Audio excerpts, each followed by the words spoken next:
Hey, Cleveland, this is Tristan Thompson of the Cleveland Cavaliers, and you're listening to Sports Fix. You love sports, and you know a lot. Your friends keep telling you, you should totally start a podcast. Well, it's time you listened and checked out Spreaker.com. People just like you have made their dreams a reality at Spreaker.com. For example, Jerry J-Rocc Myers started a Cleveland sports show called The Sports Fix, and now he has thousands of listeners. J-Rocc rocks, and so do you. Start your own podcast today at Spreaker.com. It's easy and free. That's SPREAKER.com. Sports Fix listeners, do you tweet? So do we. So tweet with us 24/7 at the Sports Fix CLE. Hey guys, J-Rocc here from the Sports Fix, and we always talking about using our platform to try to help the world and the society we live in, and everywhere I go and everywhere we go, bullying is one of the problems in today's society. There's nothing worse than any person, big or small, strong or weak, adult or child, feeling picked on, pushed around, vulnerable, and victimized at the hands of a bully. Change comes one person at a time, and my good friends at No Such Thing as a Bully are working on skills and techniques and ways that we can all change and make things better for everyone. Find out more at nosuchthingasabully.com. Portions of the Sports Fix brought to you by Harry Buffalo. Catch every UFC pay-per-view live in full HD at Harry Buffalo North Olmsted, just outside Great Northern Mall. Harry Buffalo. Join the herd. Live in Ohio, it's time to get your fix. The Sports Fix.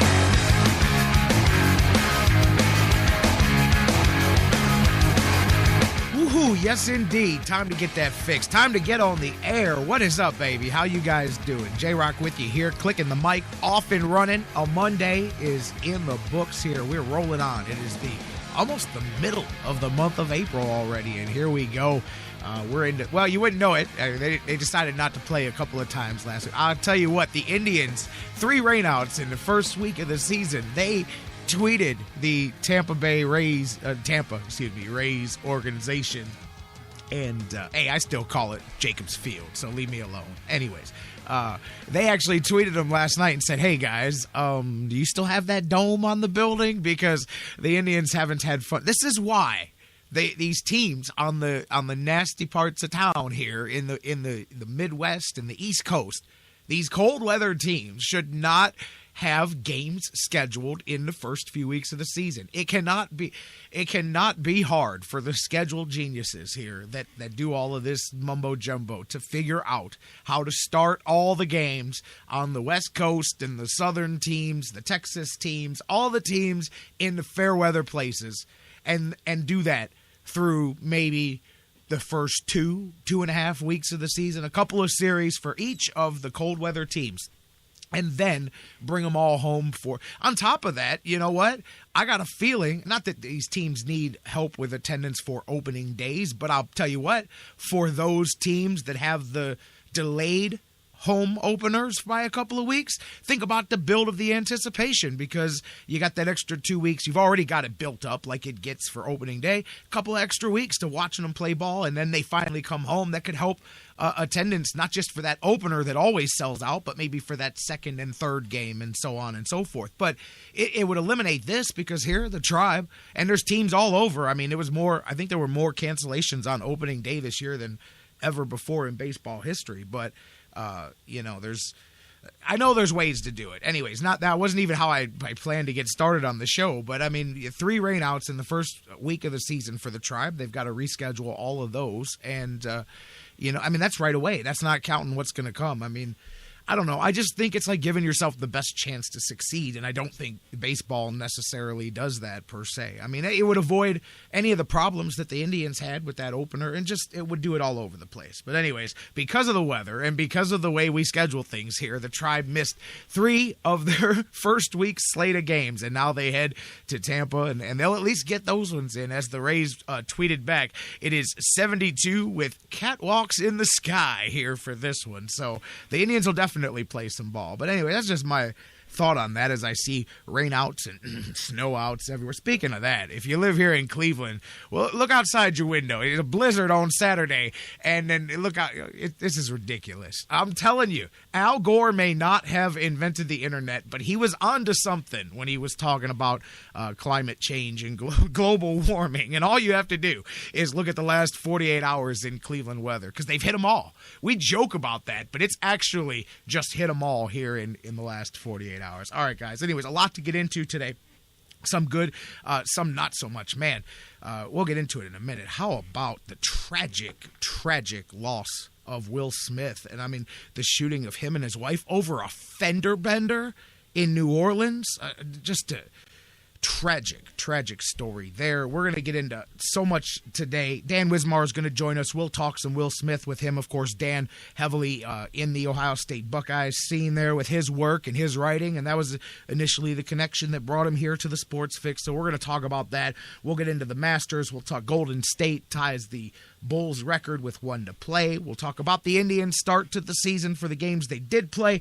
Cavaliers in the home stretch for the playoffs. We have got a lot to do. You guys ready to do it? Man, we're going to rock and roll today. Let's do the Sports Fix thing. I'm your host, the Big Daddy on the microphone, J-Rocc, Jerry Myers with you here each and every time we do the thing across the Sports Fix radio network. Maybe you're joining us live on TuneIn, TuneIn's radio, apps, mobile, digital, worldwide on TuneIn.com. Perhaps you're enjoying us on Spreaker.com, Mixler, their respective digital and mobile apps. Perhaps you are one of the many that clicks right onto our home base and tunes in live on thesportsfix.net. If you haven't, by the way, bookmark that. It's a great backup. If TuneIn or Spreaker or Mixler or whatever your preferred method of listening to the show is, if something goes wrong on their end, you can always just click right over to thesportsfix.net, and you don't even have to push a button. The show plays live whenever we're on the air, right there for you. Bookmark it, thesportsfix.net. Plus, check out the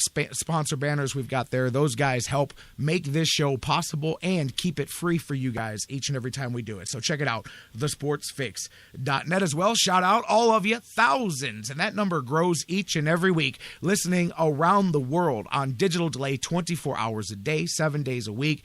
I mean it when I say all over the world. I showed my son last week. I was doing some paperwork, and I pulled up the report of all the places that hit this show, and he's like, wow. I said, I know. Isn't it humbling just to look at that? And that's you guys listening live on iHeartRadio, the world's largest internet radio provider, on iTunes, on Stitcher Radio, and SoundCloud, CarPlay, all the places that you guys download, subscribe, feed, podcast, whatever your technical mumbo jumbo is, you get it. You get your fix. And thank you guys so much for doing that, being a part of the show.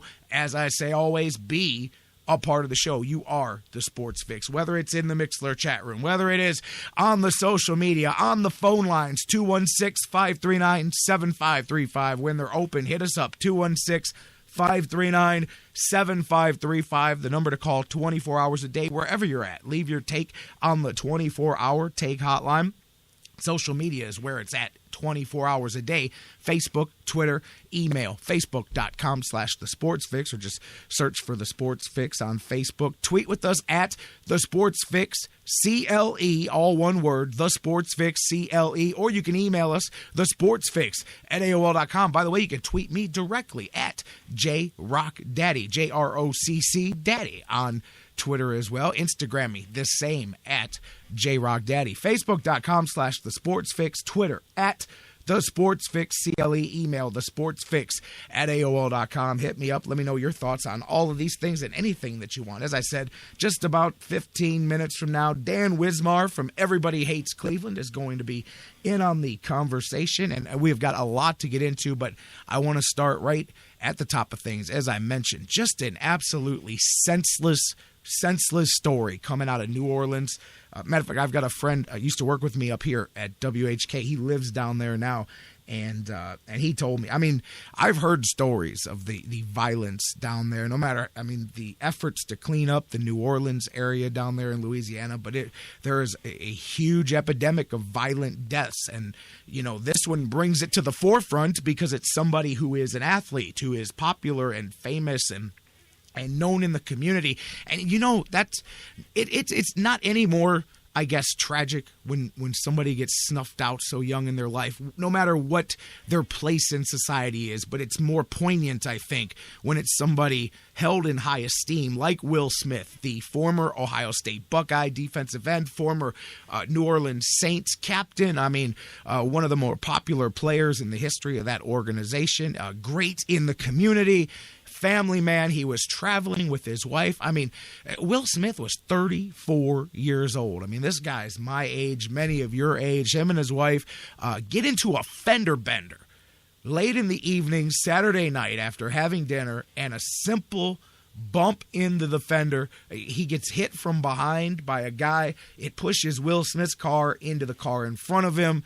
As Will Smith gets out to talk to the driver of the car that hit him, this thug from New Orleans decides to mow down a father of two, a husband, a good man in just right there in the middle of the public. He just decided this conversation's over. Smith was shot several times. His wife was shot. Different reports say once or twice in the leg while attempting to flee from the scene. Smith died immediately. He was dead at the scene when paramedics got to him. His wife in the hospital. Just again, senseless, tragic. The words you could describe are ridiculous when you think about the circumstances that surround this. This was a situation that just goes beyond even senseless. I mean, this is a fender bender. And I mean, to think that a man leaves, it happens every day, but what brings it to light is that it's somebody famous. Because again, whether it's New Orleans, whether it's anywhere, I mean, that's the dark side of society. I mean, that makes me think. I mean, I was talking to some friends as this came on the news the other night. I happened to be with a group of people, and I said, we've said all the time how, imagine if social media was big back in the day, imagine this, imagine that. But I think to myself, and I just think through my couple 3.5 decades here going through the world, and I think of the dumb things that I didn't even think were dumb at the time. It was road rage, and not road rage like chasing guys down, but there were a couple of times in my 20s where I got into it with a guy. Hey, buddy. Hey, screw you, buddy. Don't call me buddy, pal. And next thing you know, don't call me pal, buddy. And we're pulling off on the side of the road and whatever. Never anything but little words once or twice in my life. It's not like I made a lifetime habit of this. Point being is I could probably right off the top of my head name you 10, 15, 20, 25 clueless moments where this could have been the ending of my story, and it was an innocuous thing. It just makes you think the things that you've done. I mean, how many times? I don't know if you've ever been in an accident, but what is the first thing you do? You get out, you turn around, and you start to go talk to the guy who just ran into you from behind or whatnot. And you think about all the times that it could have very quick. It definitely makes me knock on wood and say, thank God somebody was looking out for me, because there were so many times that I didn't even think. Because I guess consequences have changed. I'm willing to bet my dad, if he ever got into a fender bender, you could ask him to guess 1 million possible repercussions of getting out of the car and talking to the other driver. Being shot and killed would probably be way down at the bottom of that list. It's a whole lot higher today. You got that right. But man, just what a tragic story.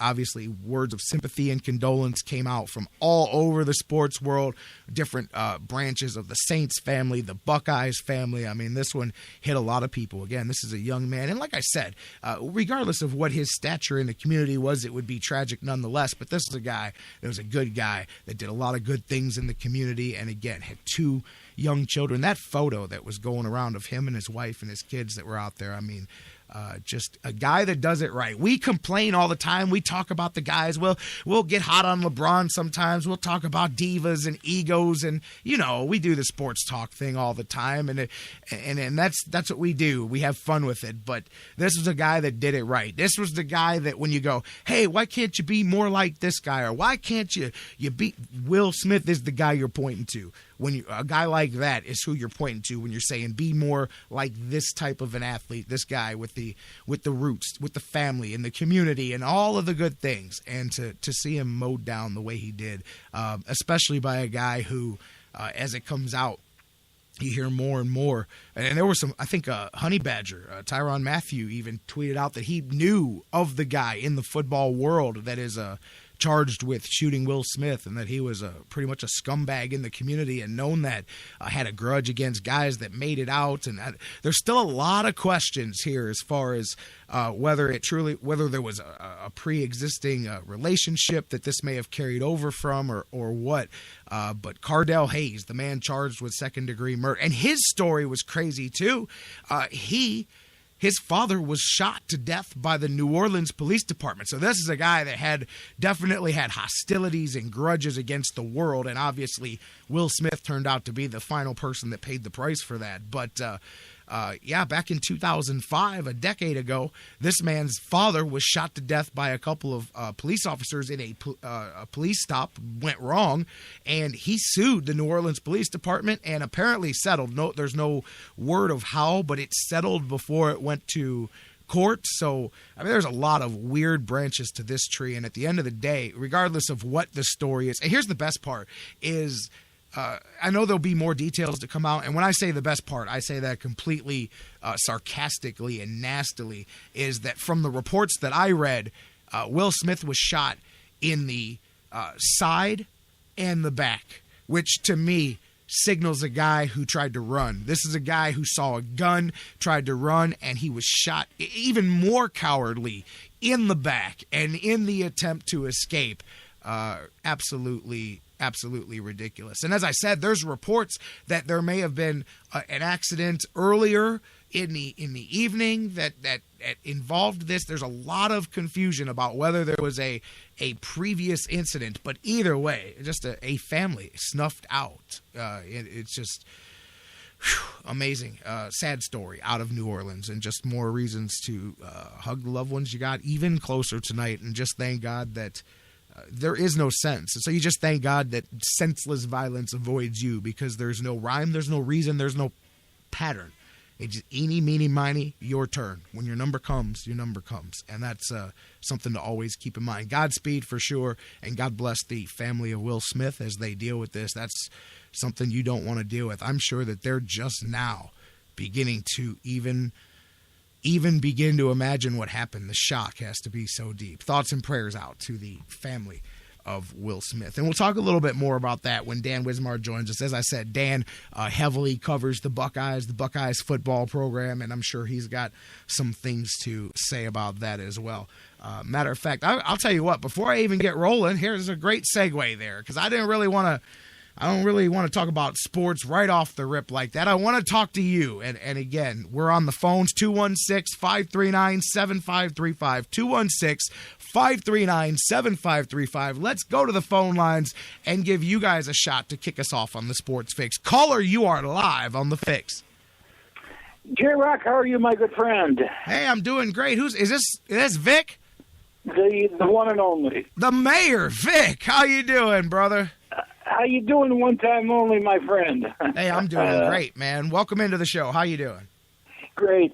Hey, very, very quickly, I've not talked to you in months. What was your impression of the WrestleMania show?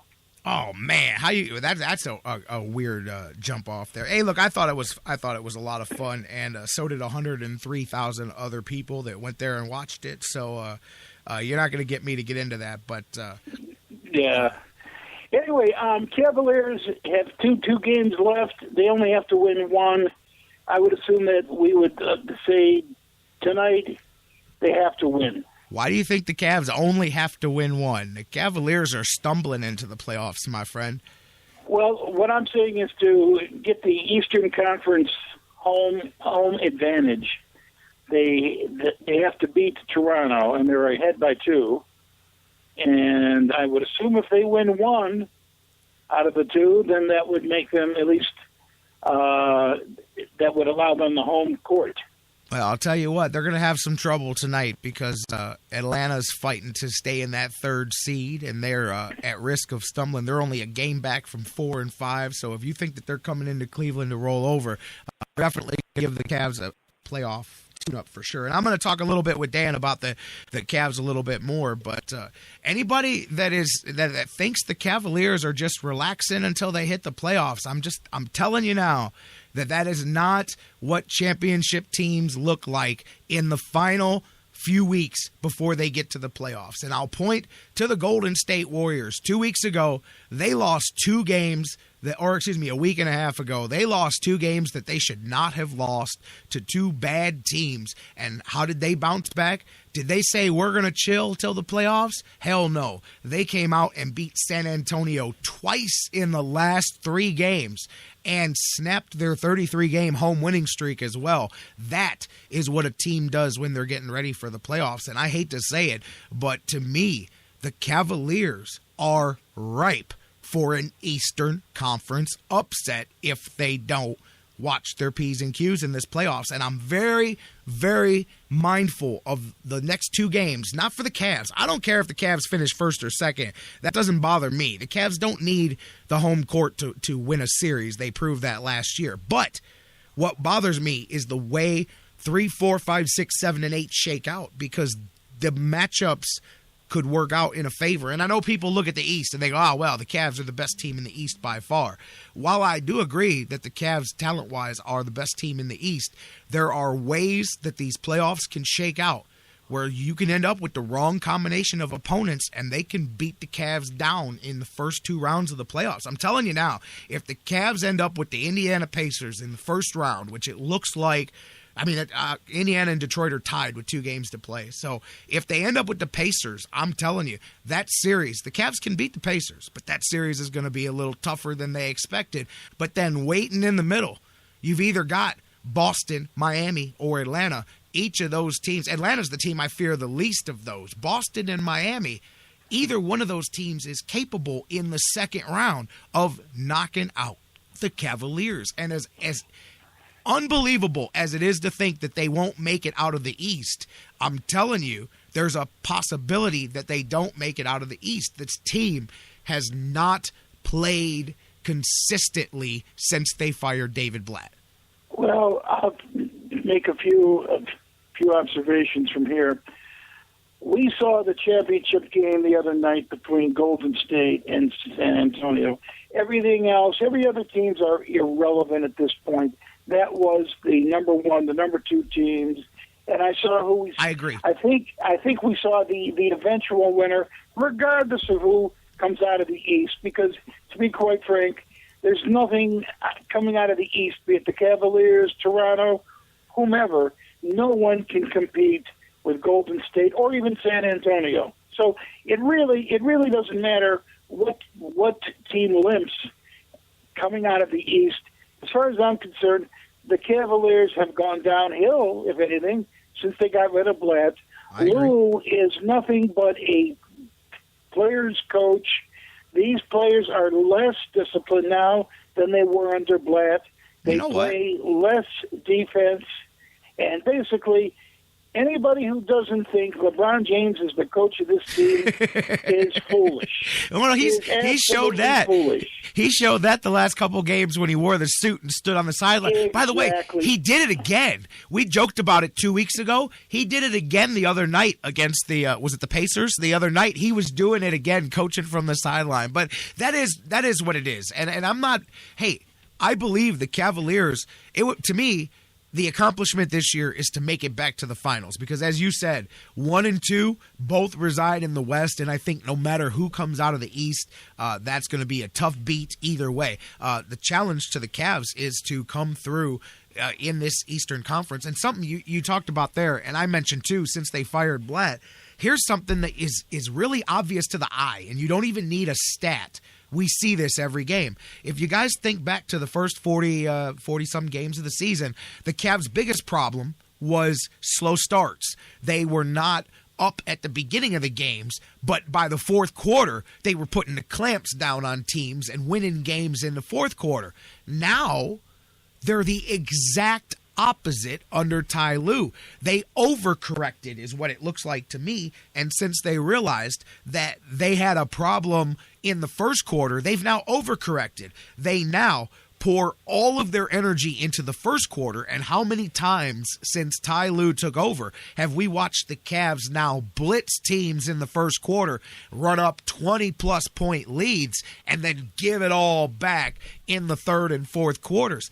That, to me, the DNA of this team has changed, and not in a good way. They score more points, but they also defend at a much lazier level, and they play a less disciplined style of basketball than they did under David Blatt. The players may like it better now, but they performed better under the guy they didn't like as the head coach. And to me, that's the bottom line. But the Cavaliers have to live with the dice that they rolled, and they rolled the dice that Coach LeBron was going to be enough. I agree with Bruce. Hey, I've talked to friends about this. Bruce in the chat room made a good point. He said, hey, LeBron's the smartest player on that team, including the coaches. I agree.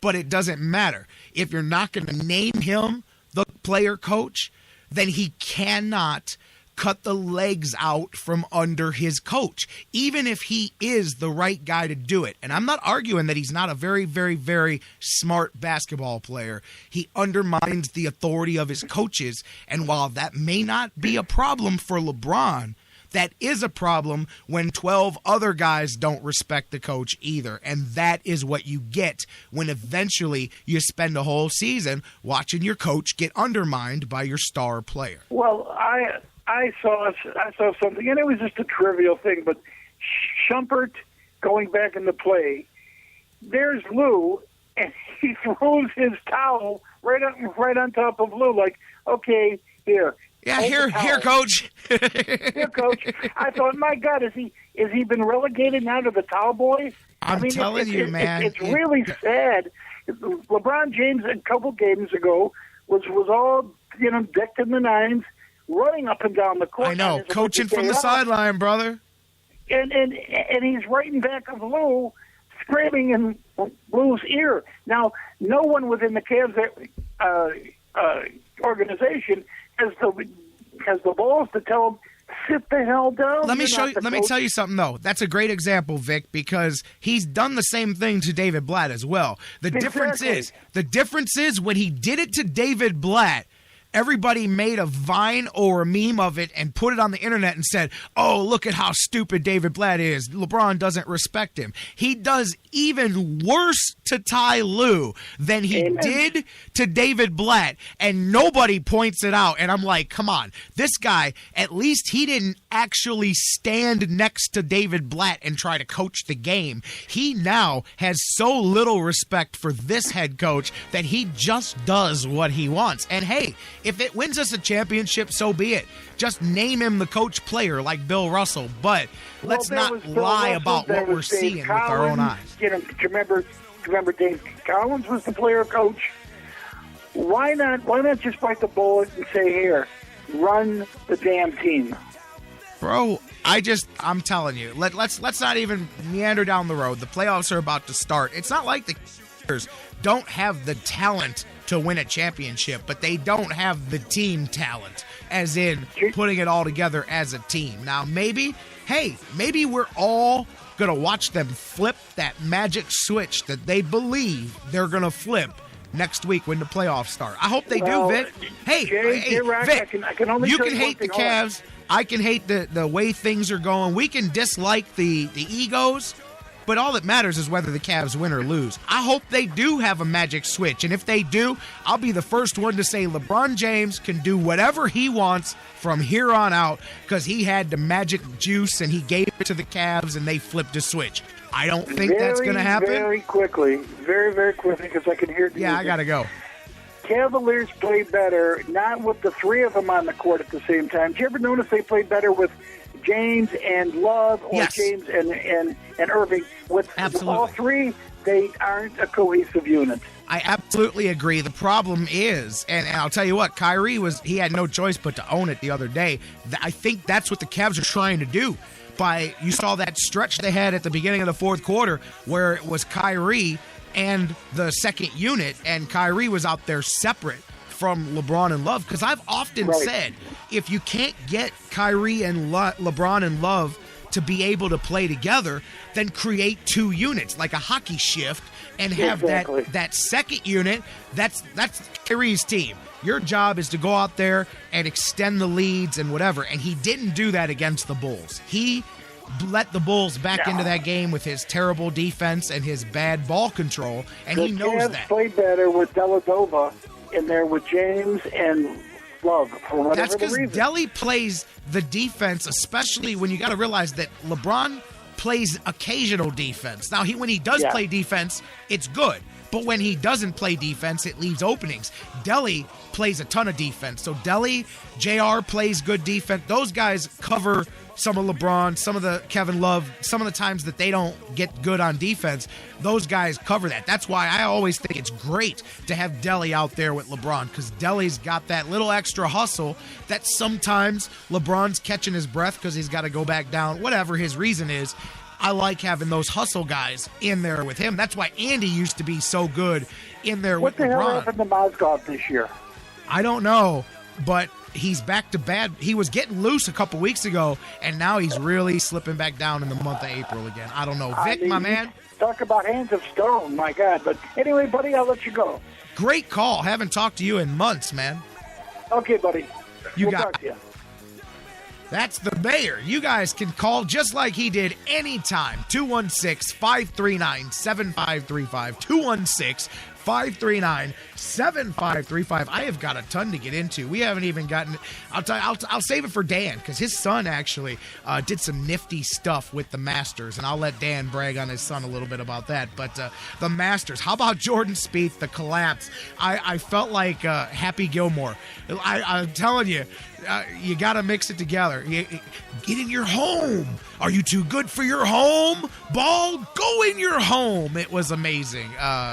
The memes that were out on the internet yesterday as that five-putt collapse there, five-stroke bogey, I should say, buried him. He had the big lead coming down the stretch. He was going to be back-to-back, wire to wire, and it all fell apart. We'll talk about the Masters. The Warriors don't have it falling apart. They have tied the Chicago Bulls 72 wins. They're going for 73 in their final game of the season. And the Indians, they did get a couple games in last week. They dodged the raindrops and played a few. We'll talk about all of that and more. Plus, the tragic passing of Will Smith. Unbelievable. Just a sad, sad story out of New Orleans. Dan Wismar joins us to talk about all of that next. But first, we hit you with the news break, and then Dan Wismar from Everybody Hates Cleveland next here on the Sports Fix. It's fun to stay at the YMCA. Young man. When it comes to Cleveland sports, we go from you can't touch this to I can't watch this. So listen to The Fix. It's easier on the eyes. Hey guys, before we go to the break, I want to talk to you a little bit again about our good friends at Harry Buffalo North Olmsted, the UFC, the Ultimate Fighting Championships, some of the hottest fights in the world today. Each and every one of their huge events, Harry Buffalo is one of the few places in Northeast Ohio you can go there and watch each and every UFC fight at the Harry Buffalo. And let me tell you, I've been there. The people are out the door. They are to the rafters. It is one of the craziest environments for some UFC fights. Wing Mondays, they've got great deals on wings and drinks, and every day of the week there's a different special, a different deal. And don't forget the Bison Burger, the unbelievable. It is the combination of a fantastic burger and eating healthy combined into one unbelievable sandwich. You have got to get a Bison Burger while you're there. So whatever you're looking for, whatever day of the week, Monday through Friday, Saturday, Sundays, there's something for you at the Harry Buffalo North Olmsted, just outside Great Northern Mall. Check them out today. Harry Buffalo, join the herd. I'm Little Teapot, short and stout. Here is my handle and here is my spout. No, Dad, like this. When I get all steamed up, then I shout, tip me over and pour me out. This is WWE superstar Roman Reigns. The smallest moments can have the biggest impact on a child's life. Take time to be a dad today. Visit fatherhood.gov, brought to you by the U.S. Department of Health and Human Services and the Ad Council. It's just an old ball, really. Nothing more. We grew with it and studied it. We owned it and shared it. We prayed they would hit it and miss it. We prayed they would catch it and drop it. We wanted it to bounce fly, speed up, and slow down. We prayed it would come to us, and we wanted to give it away. We have watched it weather storms and bask in the sun. And it's always right here in our hands. Cleveland Indians, established 1901. Sports Fix listeners, like us on Facebook today. Facebook.com/The Sports Fix. Fantasy sports lovers, you put so much time, hard work, and effort into playing week to week that it quickly stops being a fantasy and starts getting real. Real time spent making real decisions, creating real victory. I'm the greatest man in the world! And when the smoke clears, you want to show off those victories with a real prize. I mean, a really real prize. Yeah. Nobody does that like Fantasy Jocks. The crew over at Fantasy Jocks have beautiful, high-quality, and heavy-duty championship belts, rings, trophies, and so much more for all your fantasy sports needs. The trophy's 12 feet high, and it is glorious! Football, baseball, hoops, you name it, they have it. Plus, they have awesome draft kits and party supplies to make all your preseason activities the envy of everyone. If your league needs a ring, belt, or trophy, or you want to upgrade what you already have, there's literally only one place to go. If you're going to be a fantasy jock, do it right. It's mine, the most magnificent belt ever created, and it's mine. With America's fantasy sports superstore, fantasyjocks.com. No football? No problem at Harry Buffalo North Olmsted. From their awesome Wing Mondays to every single Cavaliers and Buckeye Hoops games in full HD. Kyrie split to D, goes inside, teardrops it home right down Euclid. That's way up in there for two. The excitement never stops. Every day of the week brings a different set of food and amazing drink specials. And now,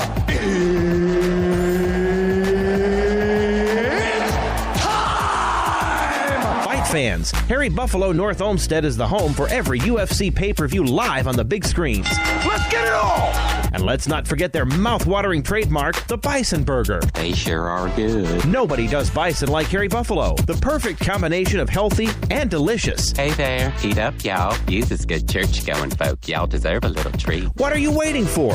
Get to Harry Buffalo, just outside Great Northern Mall today. Harry Buffalo. Join the herd. Portions of the Sports Fix brought to you by Fantasy Jocks. Visit fantasyjocks.com, your fantasy sports superstore. Championship belts, rings, trophies, and more. News break.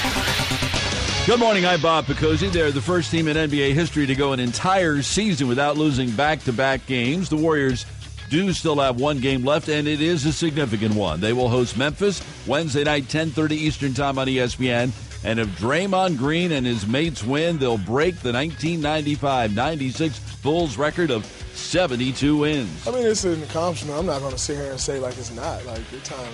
The Bulls, like, come on.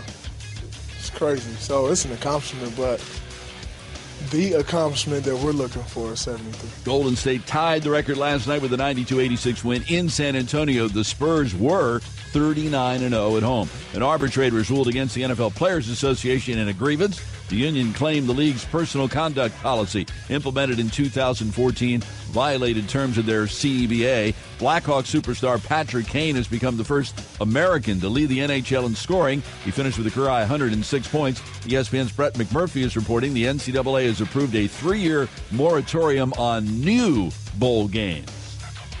Pennzoil's synthetic motor oils protect and lubricate your engine to keep it performing at its highest level all year long. This spring, swing by AutoZone and make the switch to Pennzoil Synthetics. Find a location for your next Pennzoil oil change by visiting pennzoil.com/.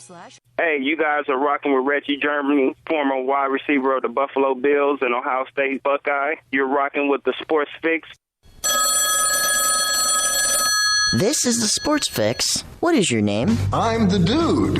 So that's what you call me, you know? That or his dudeness or duder or, El Duderino if you're not into the whole brevity thing. Dude, what do you want? Well, it's this rug I have. It really tied the room together. We are not a show to be swept under the rug. We are a show to be heard. It's the Sports Fix.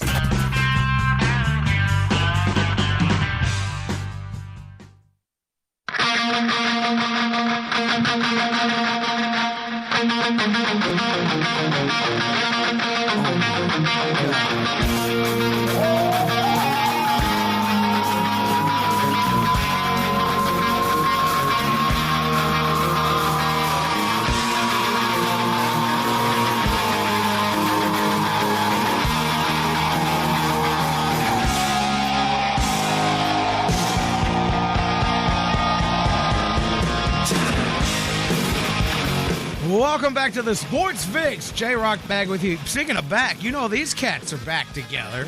Not in my lifetime was the quote Axl Rose made back in 1993 when he was asked if they could ever get back together after the initial original Guns N' Roses. And by the way, I know everybody's got different styles of music, but the Appetite for Destruction album remains to this day one of the hottest, most popular, most successful single album releases of all time. And they broke up pretty quickly. I mean, Guns N' Roses crashed and burned. They had about a 6-year run before they hated each other, and sex, drugs, and rock and roll got a little ugly, and Slash went his way, and Axl kept the band. I've been to a couple of bootleg, I call them bootleg Guns N' Roses concerts, because it's Axl's Guns N' Roses. He kept the name and then just replaced everybody. He replaced Duff. He replaced Izzy. He replaced Slash. He's replaced different guys. And when I went to the last time I went there, it was they had Buckethead, the famous guitarist, independent guitarist out there. Buckethead was touring with them at that time. Here's a crazy trivia note off the topic. The opening band was the Eagles of Death Metal. They were kicked off of the tour that night. They played too long. Axl Rose got an attitude, got drunk, and didn't like him. He came out on the stage for his concert later that night and fired them on the stage. Literally said, hey, what'd you guys think about those guys? Good, you'll never hear them again. They're fired. And they never played with them again. And then this past year with the Paris terror attacks, the Eagles of Death Metal was the group that was attacked, if you remember, in that theater. I thought, wow, man, it popped in my head. I was there that night that they got into it with Guns N' Roses. And that was the night Axl Rose made the fans wait 4.5 hours. The opening bands stopped at 9:30, and it was 1:30, almost 2 in the morning, before Axl Rose and his version of Guns N' Roses took the stage. Anyways, they got back together this year. Their big tour going around this summer, and I actually wouldn't mind checking it out for nostalgia value, but as I said, I've been to him. Axl doesn't have it anymore. He's like 350 pounds, and it's a lip sync most of the time. He does not have the vocal range, but man, that takes me back to my childhood. I love me some Guns N' Roses. So they're not coming to Cleveland, but I believe they're coming to Pittsburgh, Detroit. I think Cincinnati has a stop, so there'll be a couple of chances if I want to get out and see them. Anyways, back to the stuff that matters. The Sports Fix, J-Rocc with you. Dan Wismar on the hotline. Let's get him up on with us. You guys can keep the conversation going. Facebook, Twitter, email, facebook.com/thesportsfix, Twitter @thesportsfix, CLE, or you can email me personally at JRockDaddy, JROCC Daddy. Email thesportsfix@AOL.com. I tell you to call, but you can't, because that's where my man Dan Wismar currently resides from Everybody Hates Cleveland, and he's here live. Dan, how you doing today? I'm doing great, J-Rocc. El Duderino, how you been? El Duderino, what's up, my man? How you feeling today? Pretty good. I miss my baseball, Jerry. We're not used to going 3 days between baseball games except for All-Star Week, and here we are having to wait between Saturday and Tuesday to play a damn baseball game. So I'm jonesing, man. I know. What's up with that? They make us wait. Oh, you tease it. It's coming. And then here we go. And as you probably heard at the beginning of the show, perfect chance for me to once again say, how many times does baseball have to get slapped in the face with weeks like this before they go, man, there's got to be a better way to do this than to play games in New York and Detroit and Cleveland and Chicago in April. Well, yeah, and they run out of warm weather sites when you got 30 teams, and you've got three places in California you can play games, or 4, and you've got the one in Florida, and you've got a couple of domes, but and I some think Texas places too. You've got about 11 either warm weather or dome sites, and you need 15 at least, to have everybody playing a baseball game. So. I hear you. Yeah, it just can't be done to have everybody under a dome or in California or Florida or Arizona in the opening week. But and I think this year has been a little bit colder and snowier and nastier than your normal first week of April. But we're coming into some 60s weather here. The next couple of weeks look pretty darn good. And I hear you. I mean, I don't know. I do understand that. Cleveland, if there was a couple teams that I'd have to take risks with, I don't think Cleveland would be one of them. I mean, in the last 20 years, how many openers have been affected by weather? I mean, I'm not saying they haven't all played, but even the ones that they've played, there's only been a couple that have been beautiful, you know. I remember. Yeah, you're right. You're right. I mean, even the first year at Jacobs Field, they got snowed out in that first series with the Mariners. And what? It was only 9 years ago, I guess. I think it was 2007 when the whole series got snowed out, and they ended up playing some games up in Milwaukee. Yes. And you know, putting that first series together over the course of the year. In fact, I think they ended up playing one of those games in Seattle when it was supposed to be a home game for Cleveland, just to get it in. So anyway, yeah, they've obviously had trouble, and even the games that do come off sometimes. You know, you're bundled up like it's a Browns game in December. Right. Like I remember a few years ago that one against the Blue Jays where it was so cold that nobody could hit anything and the game just wouldn't end, and it was brutal for the few hundred fans that stayed for the whole thing. But I mean, it is what it is, and I know your point. I get it. I just man, it stinks because the Indians, you know, what did they 3 out of 6? Right? I thought it was a trip how they hit up Tampa and said, "Hey, you guys still have that dome, right?"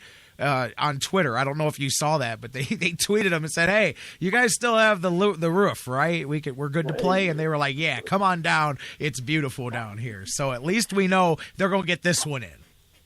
Yeah, we got at least 3 we're going to get in, and then they come back home for the Mets next week, right?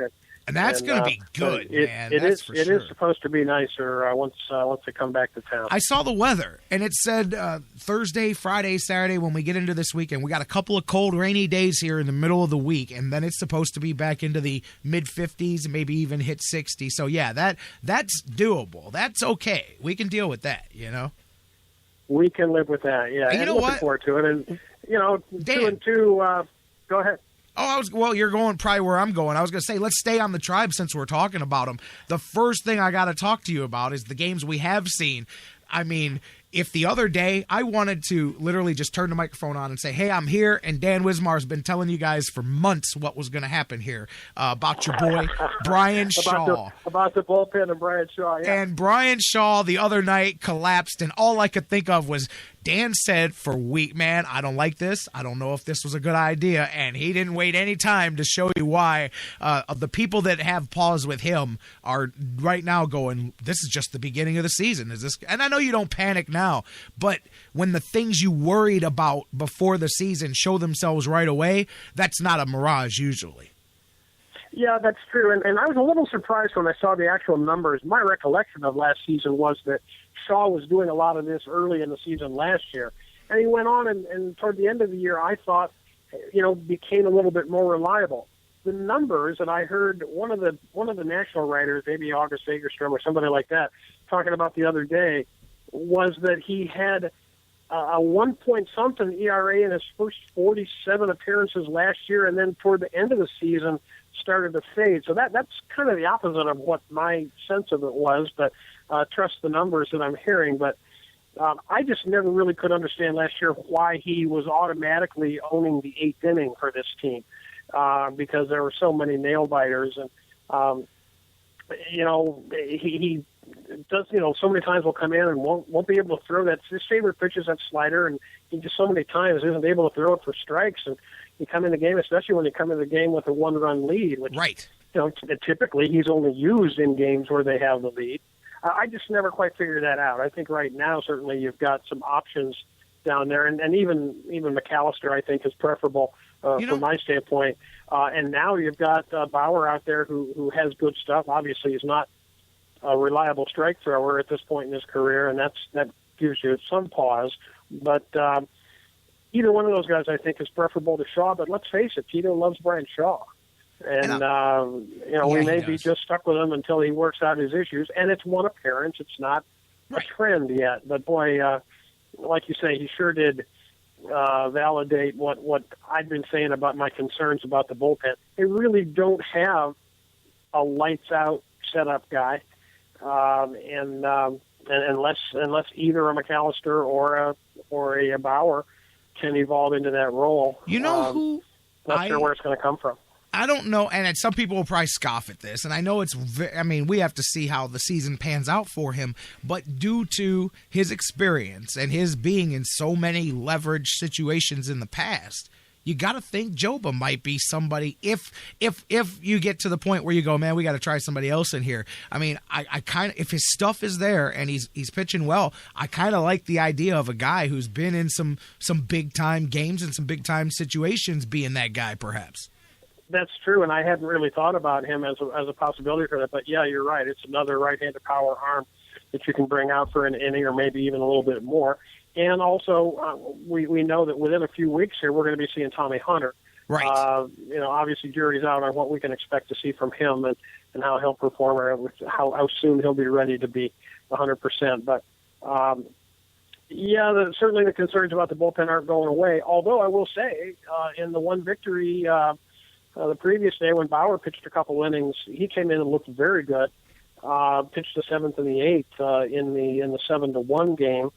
Over the White Sox and looked good doing it. So I was encouraged by that at least. And and I'm encouraged by, guys like Napoli, and obviously Napoli's already had a couple of big hits for this team, and Gomes is getting out of the gate as well. And boy, the right-handed punch, I mean, when you think about last year at this time, we were looking at Ryan Rayburn as our right-handed power.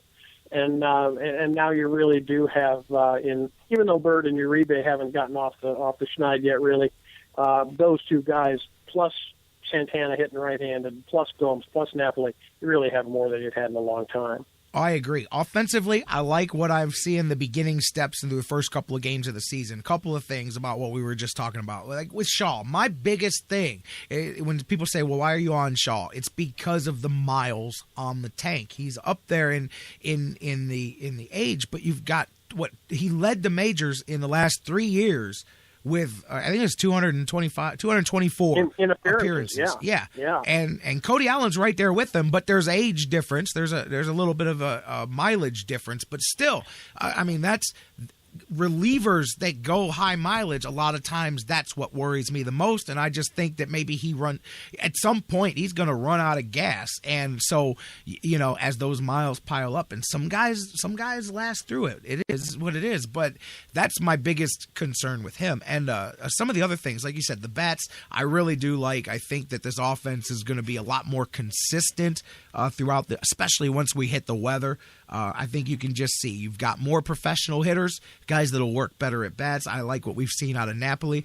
Uribe over at third base, I'm not going to lie, he kind of scares me already because there's been a couple of defensive plays where it just, like the one play early in the season, it might have been the first game or second game, whatever it was, where he the bases were loaded and they were trying to get out of it, and the ball, or it was first and third, and the ball's hit to him at third, and instead of the thing that the most simple minor league player knows to do, look the guy back to third, he just whips the ball over to first and lets the runner score without even a challenge, when he easily could have either faked him and threw him out at the plate or just pump faked him back to third. But that, and it was a wide one throw out. A couple of things worry me about him defensively over there, but it's early. Yeah, that's true, and I remember exactly the play you're talking about, and it wasn't, an unimportant run. It was the lead run, right? And it's almost as if Uribe forgot that there was only one out. I think so. That's all I could think about. That he must have been thinking that there were two outs because he never even looked back at the base runner, and the base runner had kind of bluffed off third, and but. Yeah, certainly he could have run at him and tagged him before he got back to third, or easily thrown him out at the plate, and he didn't even look. I can only assume that he thought there were two outs, and maybe that's giving him too much of the benefit of the doubt. I just, you think about you see those things that happen now, and then you think to when they really matter, when it's not early in the season, and I go, man, I hope like in August we're not talking about a key game where this guy, musts a throw or makes a mistake over there at third, and we go, boy, we saw some of this earlier, and because, it's easy to bluff things off until all of a sudden they come back later. And, like I joke, even when Ernest Biner fumbled, now everybody likes to go, well, actually the book was he was pretty prone to fumble, and he did it a couple of times that season. But we all forgot about it until the one that we don't forget about, Yeah, that's true. And then, of course, Uribe has a reputation of being a good glove man and of course, being a good clubhouse guy.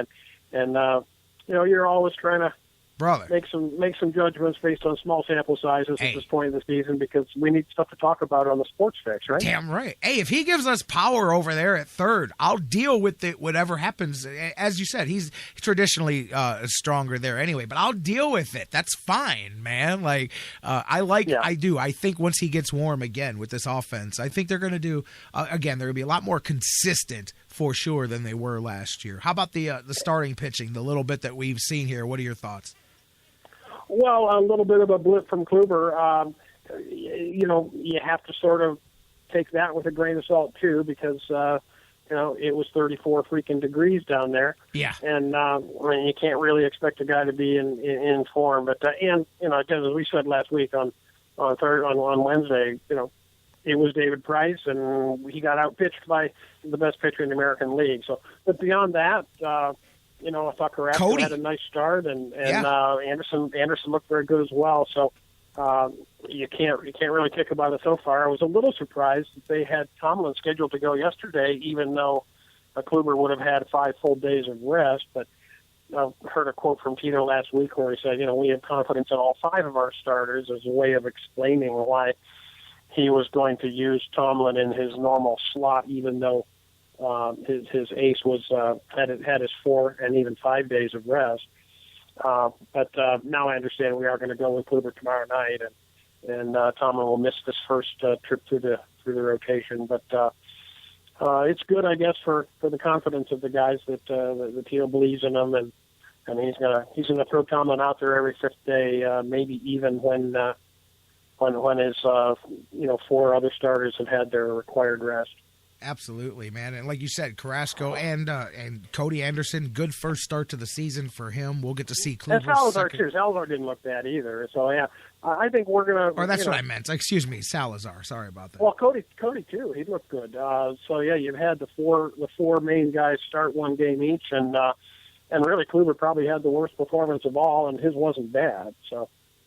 Yeah, Bruce just put in the chat room there. They've got Tomlin throwing a simulated game tomorrow because he's going to end up going 17 games between starts because of the way this thing has fallen out. So that's their attempt to keep him sharp. That's what you got to do, And it's like, that's true. And 3 rainouts. He's a veteran guy, and he's used to being right. He's been in the role of spot starter before, so. And that's something else, Dan. When we talked about how the 5 were going to be picked for the rotation and Bauer going to the bullpen, that's something else too. When you bring, that veteran experience of being able to deal with a 17-day layoff, if Trevor Bauer's that 5th guy, especially the way his routine is and his preparation for games. I'm guessing that Josh Tomlin would be able to deal with a 3-week break better than Trevor Bauer would.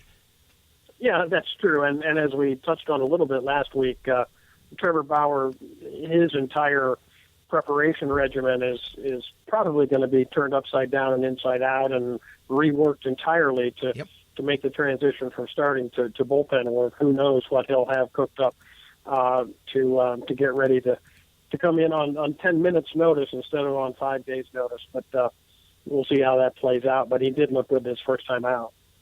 Oh, I'll tell you what, man, as we look at things, Dan Wismar climbing over the top of the hour, J-Rocc doing the thing. We're talking some Tribe, talking about the first few games of the season as they get ready to head to Tampa. Like we were saying, offensively, looking at things, you like what you've seen from Napoli. Hey, I don't know. It could be just, I don't know. Did anybody on the Indians have 2 home runs in the first week of the season last year? I don't even know. But maybe they did, but it wasn't by much, that's for sure. But Napoli's looking good, as you said. Gomes, defensively, offensively. What do you have, a double Saturday or Friday? You had a home run yesterday or day before Saturday. So yeah, hit one off of Chris Sale. Yeah. And, I don't know what you're hearing about Brantley coming back, but, he stayed with the team. He's playing minor league games. Starts today. So I got to believe that he's, days, not a week away, maybe a week, but I don't think any more than that, Jerry. At least I hope. No, the Indians usually send a guy. They've exercised every ounce of caution that was called for here, and sure would be good to see him back in that lineup because Lindor's off to a good start too, and Kipnis maybe a little bit slow out of the gate. But again, weather accounts for a lot of that, and this lineup at the top and through the middle looks really, really good with Michael Brantley in there with Kipnis and Lindor and Napoli and Santana and Jones, your first 6 guys. So I'm very encouraged so far, and 2-2 we'll take it, and hopefully we can start winning series on a regular basis with the pitching we have, and put a good April behind us.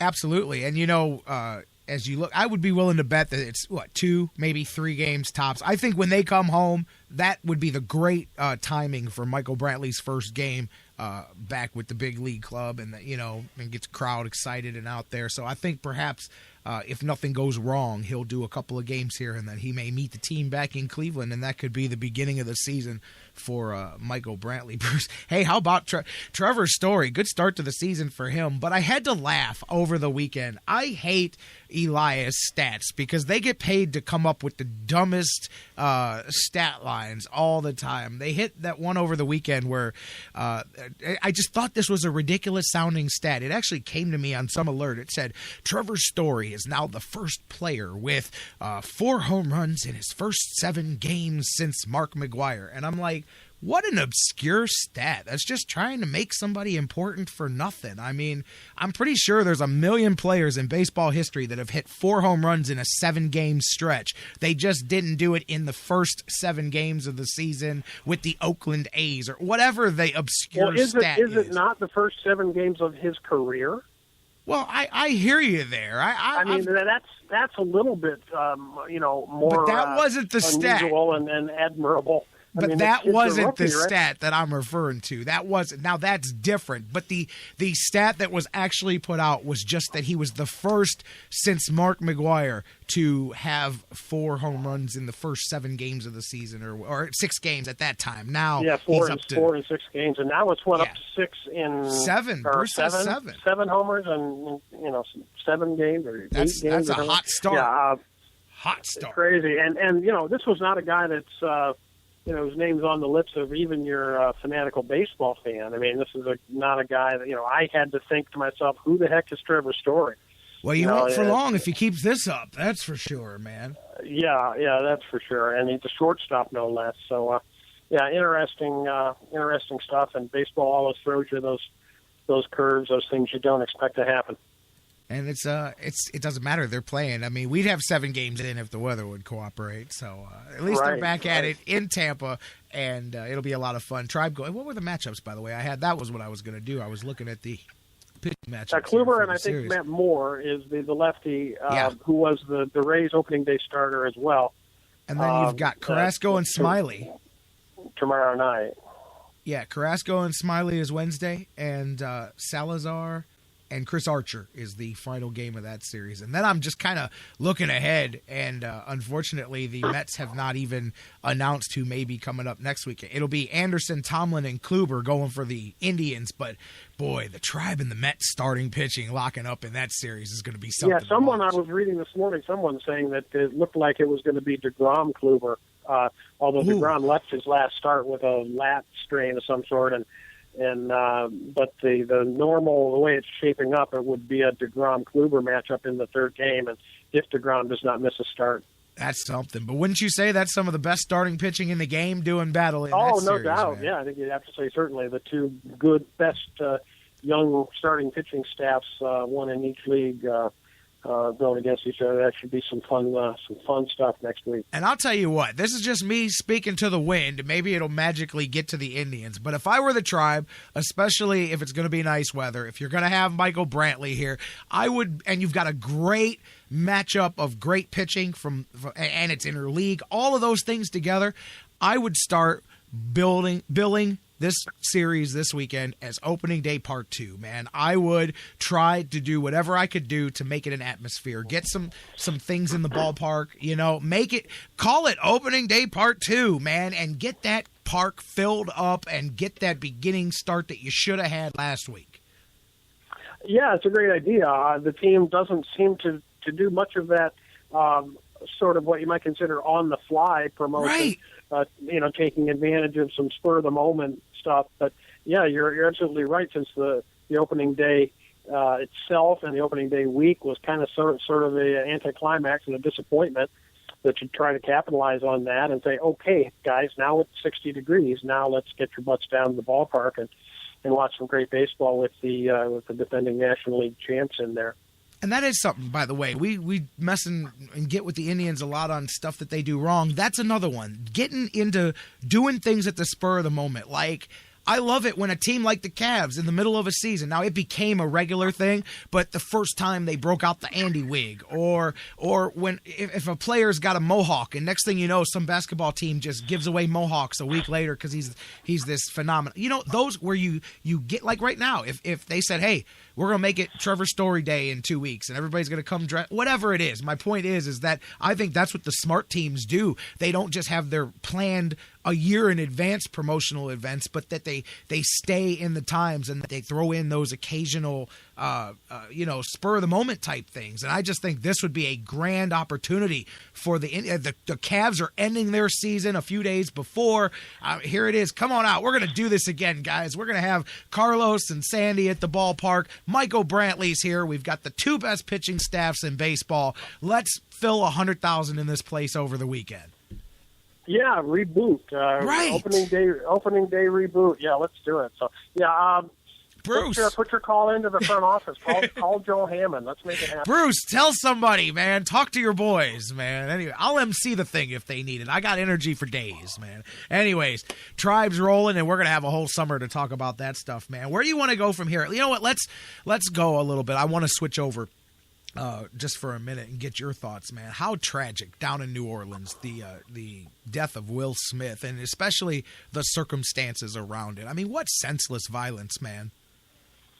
Yeah, it is, and Will Smith, strangely enough, was on top of that. My friend Jeff Rich tweeted an older tweet of Will Smith from, I think it was from 2012, where Will Smith was kind of just lamenting the violence in New Orleans, in his city. I'm looking at it. I'm trying to find it right here. Oh, yeah, Will Smith in 2012 tweets out, wow, 20 murders in 26 days, New Orleans? Please stop the violence.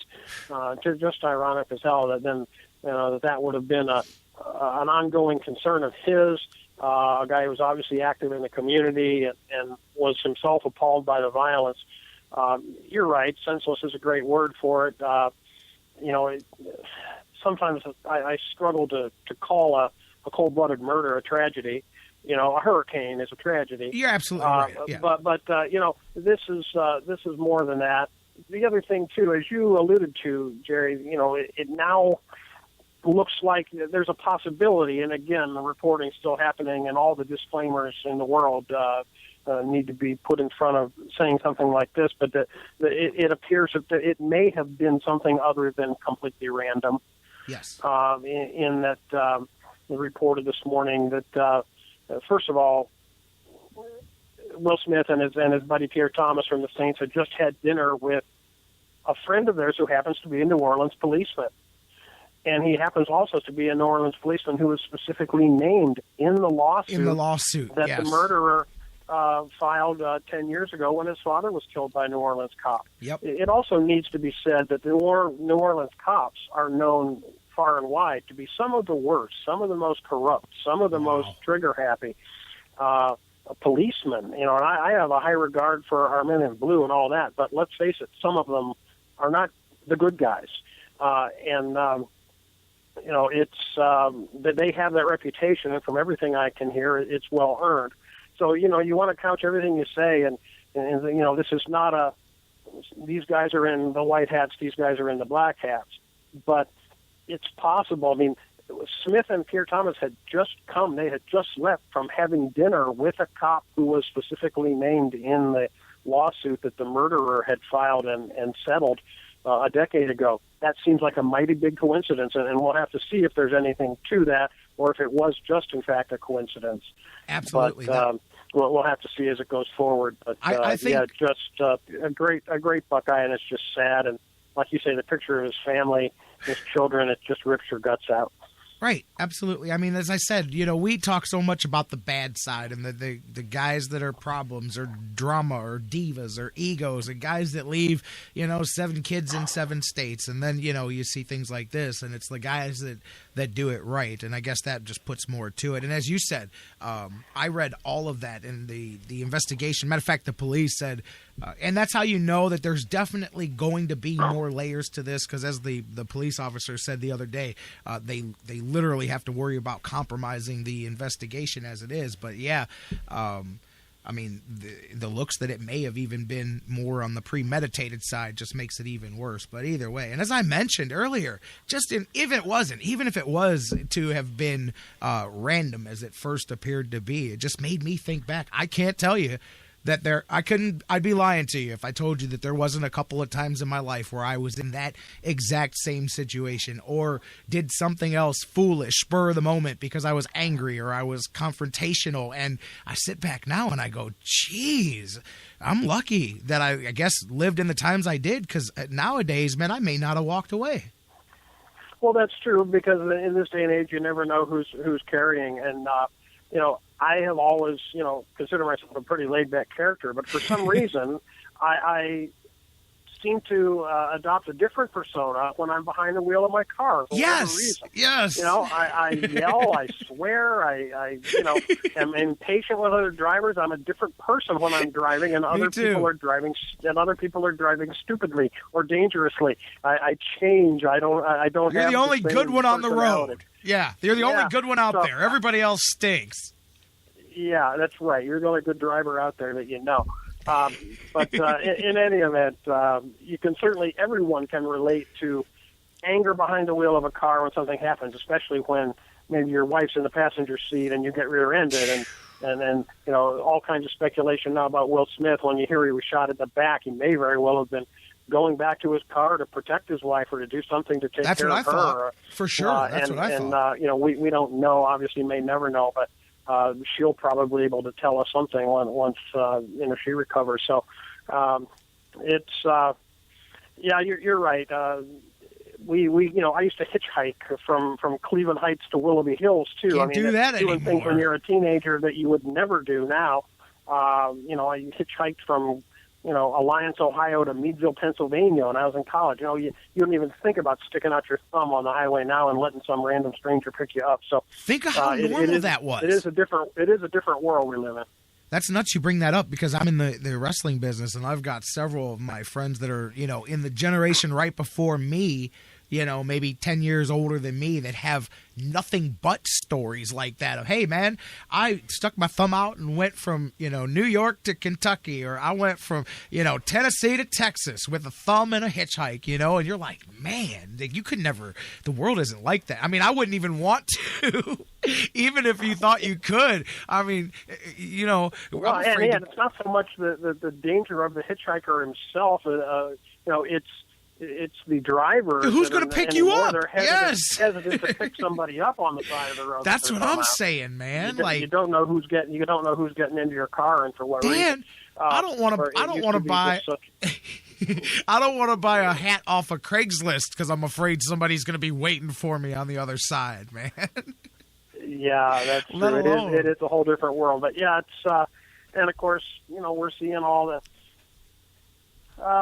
the plaudits and the praise and the love for Will Smith coming down from all of his teammates and from his coaches, from Sean Payton to Jim Tressel to everybody else. And the more you see of that kind of stuff, the more it just breaks your heart. That's how you know. I was going to say, you always see the tweets and the support from certain guys. They have their friends and stuff. But when it's outpouring the way it is, it's everybody. Anybody who has interacted with Will Smith throughout that's the sign of a guy, what people say afterwards. And you could just see how much it hit so many people, because he was one of the good ones. And definitely our thoughts and prayers go to his family as they deal with that. Hey, switching topics, and I want to give you a second to be a proud papa, by the way, here. The Masters, big collapse by Jordan Speith there. I was joking. I saw the memes everywhere. People were splicing Happy Gilmore into his meltdown, and you know the scene where Happy's down on the ground yelling at the ball, "Are you too good for your home? Go into your home!" And he melted down. But before we talk about that, the actual Masters, your son built, what was it, the app for the Masters itself? Yeah, he's, IBM is my son's employer, and they handle a lot of events where an event needs a really, really robust website for about 2 weeks out of the year, and the other 50 they don't care. They don't want to employ a staff to have a website. So anyway, IBM has taken charge for years of building the Masters.com website, which is a phenomenally it's huge. Yeah. Beautiful website to start with. And my kid, because he's a computer engineer, has been working for the company for a dozen years now, has been the webmaster for Masters.com for several years. And then because he's talented as a software developer as well, he is basically in charge, too, of writing and basically the lead technical software architect on the iPad app, the iPhone app, and the Android apps that have now sort of taken over a lot of what the website used to do for the Masters. So he gets to go to the Masters every year, and he goes down a week in advance, and they work in an underground bunker there on the golf course, and they run all the scoreboards on the site, and they also have to make sure that the website is taking a couple million hits a minute that it gets on Thursday and Friday when guys like you and me are supposed to be working, but instead we're watching the Masters.com app and hitting the refresh button, every minute on the leaderboard. So they've, I'm real proud of him. He gets to do that. And they also do all the tennis Grand Slams. So he's been able to go to Wimbledon and the French Open and Melbourne for the Aussie Open, and lately they're doing the U.S. Open golf as well as the U.S. Tennis Open. So those are the kinds of events that IBM steps up and takes care of, 2 weeks out of a year, kind of a web presence for these groups. And they get to bring their own people in and wine and dine their own customers at the Masters and have some perks that go along with that. And so anyway, yeah, real proud of my kid who takes care of all that. And this year, and more in recent years, that those apps and those websites are becoming very, very popular. I was telling my kid a little story the other day. I emailed him yesterday to tell him that one of my friends was sitting down at a luncheon on Friday with an executive from Callaway Golf, and he happened to mention to this Callaway guy, hey, one of my buddies, his son is responsible for writing these apps for the iPad and the iPhone, and the guy says, well, you tell your friend that his son's responsible for the entire Callaway Golf Company not getting a damn thing productive done for 2 days because everybody's sitting there watching the live video on their smartphones of the Masters during Thursday and Friday. So my kid was amused by that. He was glad to hear that nobody's getting anything done because everybody's watching the iPhone app. I'll tell you what. Now you need to get the inside scoop from your son and let us know next week how much traffic was hit between 5:36 and 5:50 p.m. as Jordan Speith was melting down on that 12th hole. Yeah. And, well, over the weekend on Saturday and Sunday, the web traffic isn't what it normally is because most people are watching it on their TV at home. Yeah, that's true. Yeah. And so they don't nearly have the traffic on the weekend that they have on Thursday and Friday. But, yeah, one thing I can't stand, Jerry, this is a kid, obviously, who we don't really need to feel sorry for because second-place money for Jordan Speith was $880,000 yesterday. Not bad. Okay, so he's going home, not bad work for playing a game on a weekend. But obviously the kid was crushed. You have a 5-stroke lead at the turn. In the final day of the Masters after leading it for 7 consecutive rounds, wire to wire last year, wire to wire this year, right through 3.5 rounds, and the wheels came off. And everybody, I don't know if you play the game here, but every single person I know that's golfed, and I love to golf, has hit 2 consecutive balls in the water before in their life when they're trying to get over to a green that's about 100 yards away. And the memes you're talking about, the mocking, the criticism online, it just makes me crazy. You're going to mock this kid? You're going to laugh at this kid who's 22, who's, obviously got a lot of great golf behind him already and a lot of great golf ahead of him. I just think it's just such poor taste to kick a kid when he's down like that. They wanted to interview him right after. You saw he waved them off. He said, "No, I'm not going to talk to you right now. I just blew the freaking Masters. You want to stick a microphone in my face and ask me how I feel? Take a guess how I feel." I thought he was very gracious in defeat. I thought to make it even worse, of course, as the defending champ, he has to go to the cabin and put the green jacket on the other guy, afterwards. And that must have been just torture for him. But I thought he held up well. I thought he was gracious. I thought his comments were candid and honest. Basically said, "Hey, long picture, big picture, this one's going to hurt," I think is the quote from him. Of course it's going to hurt. And I just, what I just don't like to see is people making them the butt of jokes. Really? That's what you got after watching this guy play for the last couple of years? That just irritates me. That's just me. No, and I get you. And then being nasty about it is one thing. This kid is the truth, for real. Happy Gilmore is one of the best sports movies that's ever been made. And especially, I love it for the game of golf. But me personally, I wasn't looking at that as that particular meme is a bad thing, because it was literally the exact scene from the movie. But yeah, man, I mean, hey, to stand there afterwards, no joke, hats off, to have to go through that and put the jacket on and just freaking hour earlier, it was a lock that it was going to be put back on you. Like you said, 7 straight rounds would have been the first ever wire-to-wire back-to-back win, right? That's never been done before. So, I mean, to have it there, and like you said, 12 minutes that you'll just never be able to take back, and it's all wiped out. But you know, there's a lot more on the back end. 22 years old, like hell.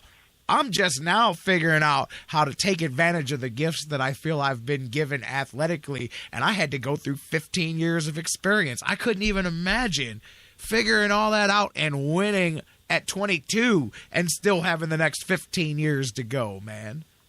Yeah, that's true. And you talk about, trials and tribulations. They don't build character, they reveal it. I think the kid, revealed some of his character there. First of all, I had noticed over the first 3 days of the tournament, and I admit I watched a lot of it over the first 3 days, there were several times, even though he led wire to wire, when he had some blow ups, took some gut punches, had a couple of bad holes, a couple bogeys back to back, where he took a 4-stroke lead down to a 1-stroke lead, for example, or a couple of different times. And in each case, he would come back after that, and he would put up 2 or 3 birdies back to back and just bounce back and never let it totally deflate him. And he just ran out of holes, on Sunday. The quadruple bogey was on number 12, and he just didn't have enough holes to catch up, or he went out and birdied the next hole, which I thought was really showing some fortitude. He just had a meltdown, and every one of us can say, I've had that happen. And if you've ever been out on a golf course, you've had that happen, or you lose it, whatever you might have had. And then obviously myself and most other weekend golfers have never had what he has, but you can feel it going, and you can feel it slipping away, and all of a sudden you can't hit the ball to save your life, and we're doing it without the millions of people watching us on television. You stole my line. I was going to say, I've lost it, and I've never even had it, and I've lost it. So I'm with you, man. Absolutely. And that kid's got a lot of golf left to play. I didn't even realize that he had the best score ever. I didn't realize that he was a stroke better than when Tiger won. He was at 19. Nobody had ever gotten to 19 under. Yeah. Now I think last year he won it at 18 under, which I believe tied Tiger for the lowest. But he had reached 19 under. Right, but nobody had even reached the score. He got to 19 under, and then I think bogeyed the last hole. Yeah, right. So, I mean, I didn't realize that until I was reading back. Yeah, and this year, of course, conditions being what they were, he went out 6 under the first day, and played over par golf the rest of the time, and there were only 3 or 4 guys that even broke par for the tournament. So it was just a tough year to score with all the wind and just conditions being what they were. It was just especially after the first half day, even the guys that played later in the day on Thursday had a tougher time than Speith did, who was one of the first guys out on Thursday morning. Tell you what, I know a guy, you know a guy too, that blew a big lead one time, and it's not what people remember when they talk about Arnold Palmer in 2016. So I think this kid's got a lot of time to write his story for sure. Oh yeah, and he'll bounce back because, like I said, he's already proven how mentally tough he is and how focused he is, and he gets. You can tell he's making mental notes and learning as he goes, and that's what you're supposed to do when you're 22. Absolutely. Dan Wismar, J-Rocc, it's the Sports Fix. If you're just joining us here, about to hit the middle of hour 2, let's shift gears. Let's talk about the home stretch for the Cavaliers. And, I kind of talked a little bit about it at the beginning of the show. We have talked about it here, you and I, for the last few weeks. I'm telling you, I'm not feeling where the Cavs are heading into the playoffs. And I think the couple of losses this week just continue to emphasize that to me. And I understand that they're sitting some guys and that they're by the way, speaking of, for those of you that don't know, Cavs just announced while we were on the air, Iman Shumpert is out for the last 2 games of the season. He's got some knee inflammation. They say he will be good to go for the playoffs, but they're going to go ahead and shut him down for this week and let him rest up his knee, so there will be no Shumpert here this week. But while I understand that, I go, and I get it that the Golden State Warriors are on a mission to win this thing, but I think the last 3 weeks for them is a good example of what a team does when they are tired of a long regular season, but then wake up and get ready for the playoffs. Because I go to 2 weeks ago when they got beat by, was it Boston and Minnesota in those 2 out of 3 games there. Then instead of shutting it down or slowing it down or saying, "Hey, let's make excuses. We're just getting ready for the playoffs." Look at how they've responded to that point 2 weeks ago.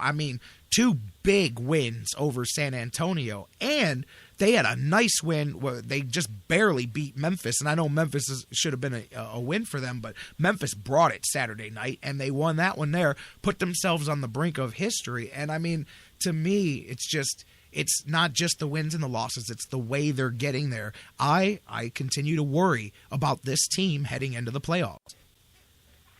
Well, sure, I guess maybe you have to, although I don't put an awful lot of stock in going to Indiana, sitting LeBron James on the bench and coming out with an L there. The other night in Chicago, again, you were playing against a team that needed to win more than you did, that was playing on their home court, and you're right with them in the early fourth quarter, and you have a couple of turnovers, the game gets away from you, and kind of faded down the stretch. But,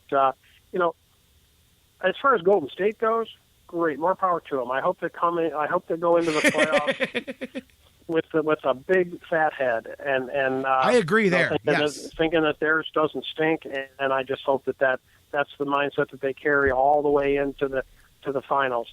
And I will be pulling for the Spurs to knock them off in the semis, but that's neither here nor there. As far as the Cavs go, sure. Is there concern? Absolutely. I wonder, Jerry, how much of it is our own inbred, lifelong Cleveland skepticism, cynicism, Cleveland pessimism.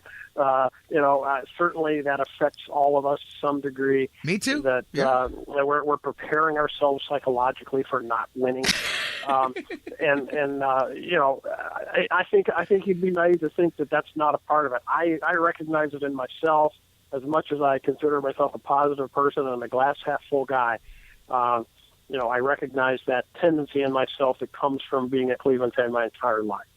And there's just no getting around it. Just like your fandom, your fanhood when you're a Clevelander, it isn't voluntary. We've talked about that. If it were voluntary, you and I would all be gone. We're smart enough guys to just get the hell out of it. Just stop caring. If that were a voluntary thing, it's not. We know that.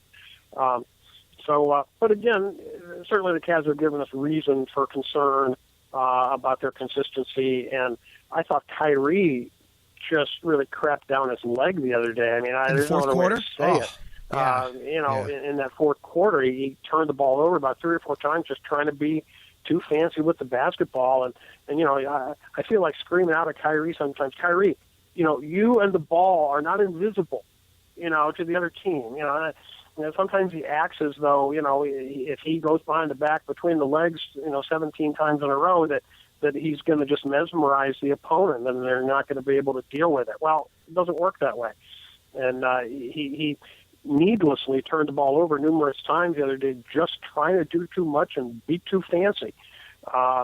It was maddening to watch that sort of collapse. And then, the Cavs come back to within 3 points, but over a period of 5 minutes in that game, in that fourth quarter, they went from a tie game to being 12, 13 points in the hole, and then fight, tooth and nail, hammer, tong, claw, back to within 3, and they actually have a shot at the end with a chance to tie it.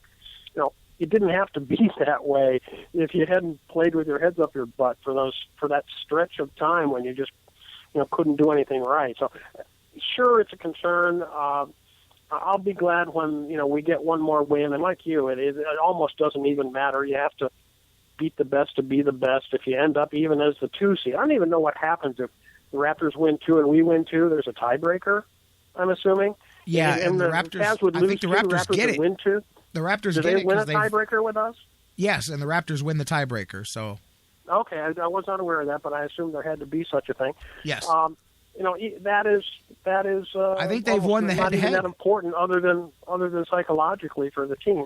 Well, but Dan, here's my thing, and the reason they have the tiebreaker is because of the head-to-head matchups between the teams. When right. The Cavs lost that last one, they swung it, but. I get the whole regular season thing, and I know we've talked about the change of coaches and stuff like that, but I mean, do you know that and this is just going back 30 days. I'm just going back 1 month. I'm going back to February the 10th, or excuse me, March the 10th, excuse me. The Cavaliers are 12-7 since that point. That is nearly a 500 team, and that is what I mean. It's not just the numbers of the wins and losses, but it's how they've gotten there. I don't know if you were listening when I was talking on the phone to Vic when he called in earlier. Yeah. The change, and you've brought up about the way they've been blitzing teams now, but they are a different team. They started slow in that first half, but by the fourth quarter, they were the best defensive team night in and night out. Now, they have completely abandoned that philosophy for offense right off the bat, blitzing the teams, getting the big leads, and then watching those big leads evaporate is one of the scariest things to me about this team. I think back, and I know we're talking about other playoff series and stuff, but I mean, I think back to even right before LeBron left the first time. Remember that Orlando series where that was what they did in that series. If you remember, the Cavs bombed Orlando by 20-point leads in every game of that series and then watched Orlando knock it all down and just roll the Cavs out of that playoff series. And there's other times I could use those same examples. That is a huge thing that's bothering the hell out of me heading into the playoffs. And it's not that they don't have the talent. My problem is that they take the foot off the pedal. You take the foot off the pedal in April, you go 12-7. You take the foot off the pedal in the playoffs, you go home. Yeah, that's true. And one of the things that's been a little bit troubling as what seems to me to be a little bit of a trend, it used to be that, when you took LeBron out of the game, you didn't take all the other starters out of the game. In other words, you didn't have a quote-unquote second five that you put on the floor all at the same time. And now they don't really do that 100%. They usually leave Kyrie out there when LeBron is off the floor. But I know you talked a little bit about that approach earlier, but it just seems as though even more so than ever, when LeBron is off the floor, this team has a very hard time scoring points. And that's when, the other team's creeping back in. It used to be, you'd have a Love or a Kyrie or, 2 or 3 of the starters out there on the floor while you're resting LeBron, and the team had some other options to go to get points in the clutch when you needed a bucket to stem the tide or to break the other team's momentum if they're starting to come back. Lately, it just seems as though that's just not happening. When LeBron's on the court, this team really, really does struggle to score points, and because he not only is scoring them himself, but he's dishing and assisting and making things happen and drawing attention to himself and leaving other guys open for shots. So that needs to be something that is addressed, I think, and maybe it's tweaking the rotation a little bit so that when he's off the court, you've got some scoring punch out there. Then you've got also some guys like like RJ and Chubb too that lately their shots have just been not all that consistent, and they're out there, they're taking a bunch of shots and they're just not dropping. So, I don't know what the answer is, and it's a little bit late in the game to be figuring it out with your rotations. But something needs to happen so that LeBron can get some rest and so he can be fresh. And obviously, you don't have back-to-backs in the playoffs, which is going to help. But and LeBron does. People were commenting the other day that the guy's playing like he's 26 again. Well, that might be the case, but he ain't 26, and that's going to have a cumulative effect on him as the long playoff grind goes forward. So, and you just hit on certainly we're concerned, but I honestly believe that LeBron has another gear, and if he's healthy, it's no team in the East is going to take 4 games out of 7 against this team. And I understand exactly what you're saying. We've seen LeBron go to that other level. 2 things. One, I do believe, and I will stick by this no matter what the Cavaliers do in the playoffs. I believe that there will be no time that the head coaching change becomes more apparent of the difference than in the playoffs. I really do believe that I think we're going to really see, no matter what the Cavaliers do, it's going to be carried on the back of what LeBron does, leading them on the court as far as that. And I think there's going to be some coaching deficiencies. And I'm going to be interested in seeing how they get pointed out. I mentioned that earlier. The media seems to report the way LeBron undermines Ty Lue quite differently than the way they used to report how LeBron undermined David Blatt. I think it's amazing. Could you imagine the national stories if LeBron was standing on the court next to David Blatt coaching for him during the games? Could you imagine what they would say about that situation? But anyways, I do think there will be some deficiencies. But here's a question for real. LeBron is playing at a higher level now, and he takes it to another level in the playoffs. But let's go back to the beginning of the season, and let's go back to the summer, and let's go back to what everybody, before they've got hindsight now, was saying about this Cavs team. How can they play so differently without LeBron James? Because this was billed as the most talented Cavs team LeBron's ever had around him. You've got the highest payroll in league history, more luxury tax than ever before. You've got the depth of a second unit the starters around him. You got 3 all-stars playing the big 3, all of these things. But yet now more than ever, the national story is, boy, the Cavs are just awful without LeBron James or whatever. And part of me, it goes back to what I was saying last week. I know he gets more out of his teammates sometimes. He's always been able to do that. But it seems like, okay, that 12-7 record that I just pointed to coincides with LeBron's best stretch of the season. And part of me says the more dominant this guy gets individually, for some reason, it does not translate the same to the win percentage of the team.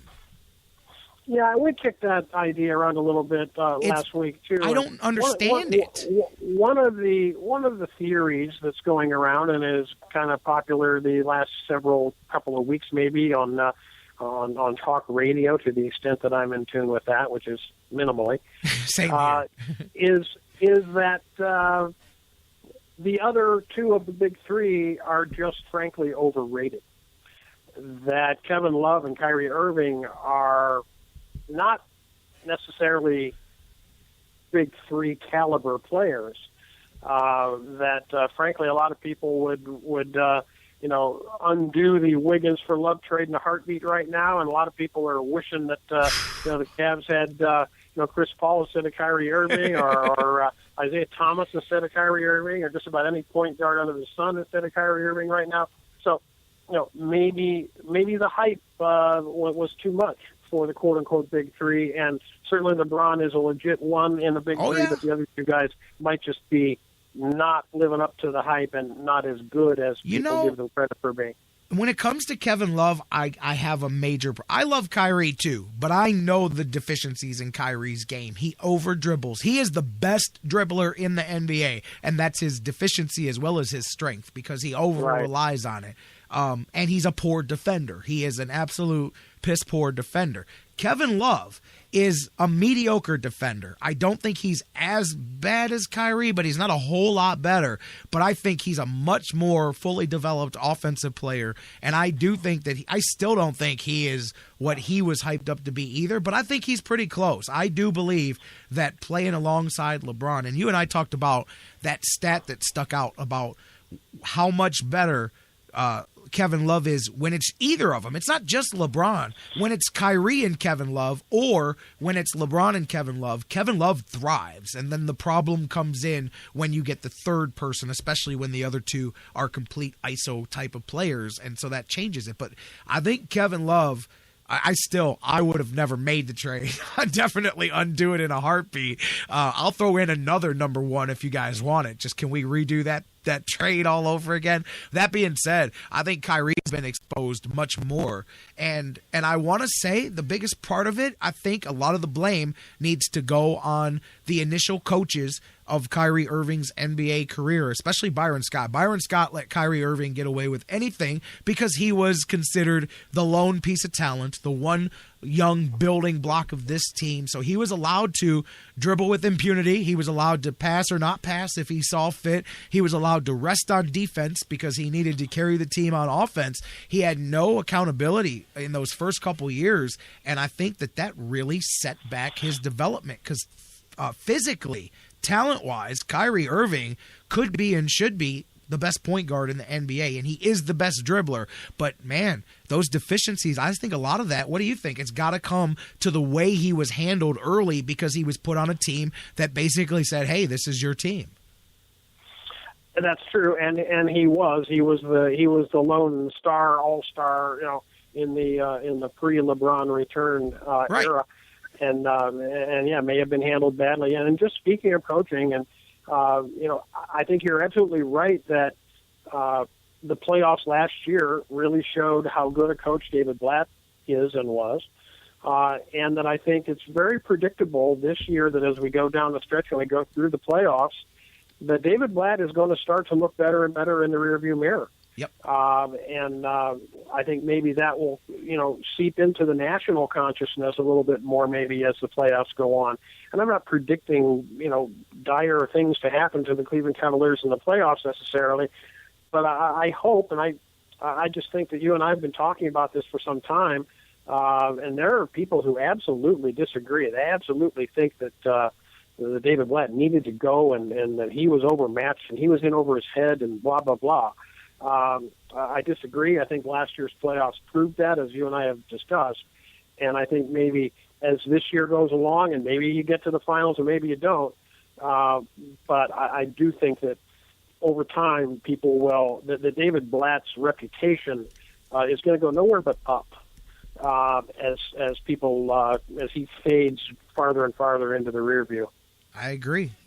42 games David Blatt coached as this team. 31-11 was that record. 25-13 since he was replaced. And again, we're talking about a few games less in the win column, a few more in the loss column. But I mean, that's also it's noticeable, especially when think about that. Here, to me, this points out where I think is something to think about 2-3 weeks from now when we're talking about stuff. 25-13 is the record under Ty Lue, but 12-7 is the record in the last month. So that means the first couple weeks after David Blatt was fired, before the systems changed, when they were still doing things the David Blatt way before the complete change. Think about that. You're talking about, what would that be? That'd be 11-6. So they were still at a better winning clip. You can see how the winning clip has declined the more the David Blatt system was eschewed aside and the Ty Lue system was put in, and the change in the style of play. I think it's trending downwards in the last 30 days. And I know we're going to keep saying the boredom with the end of the regular season, but to a team throughout the NBA, there's not a lot of teams you can point at and say, oh, well, they're playing bad because they're bored with the long regular season. I think it's a great excuse for us to use now. But I think if they don't win, then we'll all be sitting here 6 weeks from now going, God, it was clear as day in the last month of the season that this team had trouble, Yeah, I think you're right. And those numbers, help you make that argument, although I would just maybe remind you that game one of the Ty Lue era, we could see the difference. We could, within the first game or two or three of Ty Lue's being the head coach, we could see that things had changed completely. We could see that it was push the ball up the floor. Defense was more of an afterthought, and we were going to go out and try to score 115, 120 points a game by pushing the pace. LeBron was saying he needs a week to get up to speed and get in shape to play this way, and those kinds of things. But I don't think that the change over to Ty Lue's style was a gradual thing really at all. I think it was visible almost immediately. And I just, just as remembering back to that first week I got of it. Ty You're Lue right. being in charge. You're right. I'm looking at it. First 6 games under Ty Lue, Cavs went 5-1 and averaged 113 points a game in that in those 5 wins. 5-1 in the first 6 games, 20-12 since, which again trends downwards, And I don't have last year. I would love to look. I should while we're talking real quick. I'm going to pull up last year. I'm just curious how the team was in that final month heading into the playoffs last year, because I can't remember off the top of my head. So as I pull it up here, let's see. The last month of the season, from March 1st on, let's see, Cavs were 37-24 on March 1st, finished 53-29, so they lost 5-1. So they went 16-5 in the since from March 1st until the playoffs. Final 21 games of the season, Cavs went 16-5 heading into the playoffs. Yeah, they were on a little bit of a roll. And remember, the Cavs started horribly last year. I mean, they were really hot in the second half after they bottomed out with that. What was it? 19-20 start. But in the middle of January, before the change, they lost 6 in a row. They lost 9 of 10 during that bad run before they turned things around. That was how they got to that record, and then they made the trades for Mozgov and kicked things around. But yeah, they hit the playoffs 16-5 last year as compared to 12-7 as things sit now. Well, it's going to be interesting. I can't wait to see it. Here. I want them to win. So do you, Dan. I mean, I definitely can't wait to see it. I can't wait to see LeBron go to that next level because we're looking at triple-doubles every night. Yeah, maybe not every night, but yeah, I'm sure we'll see some. And that's the other thing where it's hard to say, when LeBron's on top of his game that the team isn't playing all that well. If they're not, it ain't his fault. I'll tell you what, Dan, tell me something else you and I won't be talking about 6 weeks from now. If things don't go the way the Cavs want them to go, our conversation has pointed out why I am 100% sure that Kyrie Irving will not be a part of the Cavaliers' plans going forward if things do not finish correctly in these playoffs. Because, as we've talked about, I think that everything we're saying, LeBron James is saying in spades behind the scenes as far as the development and the things like that. And I could very well see a situation where maybe it's not Chris Paul, but there's been enough smoke around there that I could definitely see them going after a point guard that fits alongside LeBron James and Kevin Love better than Kyrie Irving. Although that's crazy when you think that a year ago they invested the max contract long-term development into the guy. But I think it's very possible that he could be part of a blockbuster trade this summer if the Cavaliers have to decide they need to reroute things. Yeah, I think it's very easy to predict that. And as much as you see the talent that oozes out of Kyrie Irving, it's also apparent to see that he's not the greatest ball distributor, duty number one for your point guard. Yep. And, you got plenty of guys out there shooting threes, and, you don't need your point guard necessarily to be one of them. You need to have a guy that creates and distributes, and he is just not the best at that. I grew up on John Stockton. Passing point guard is what I grew up on. So clearly that's my thoughts on what you need from the position. While I understand the change to the modern game, to me, Kyrie Irving is a shooting guard. Always has been. He's the creative slasher that you get the ball to in open space, but he's not the guy that distributes the ball to the rest of your team. I mean, he could be, but he's never developed the discipline, I think, to look to look for the passes. And I think part of it is that he got, which is no excuse now when you're playing alongside the better players now. But I do think that part of his game did not develop because he didn't have the best teammates around him. So I think maybe earlier in his career, even when he did try to do that, it didn't have the results that he may have necessarily wanted. So he kind of took it upon himself more and never developed that court vision that you need in the NBA. Yeah, and I think that vision is really the thing that is most lacking in his game. Mm-hmm. You'll see an occasional flash of it. The bottom line, when Kyrie Irving starts to go to the rim, he's not gone. Looking to dish. He's not looking to dish like most point guards are. He's looking to make some fancy move at the hoop and finish. And that's something LeBron will do. LeBron will drive to the hoop, and in mid-dunk, if he sees a guy open, he's not afraid to pass it.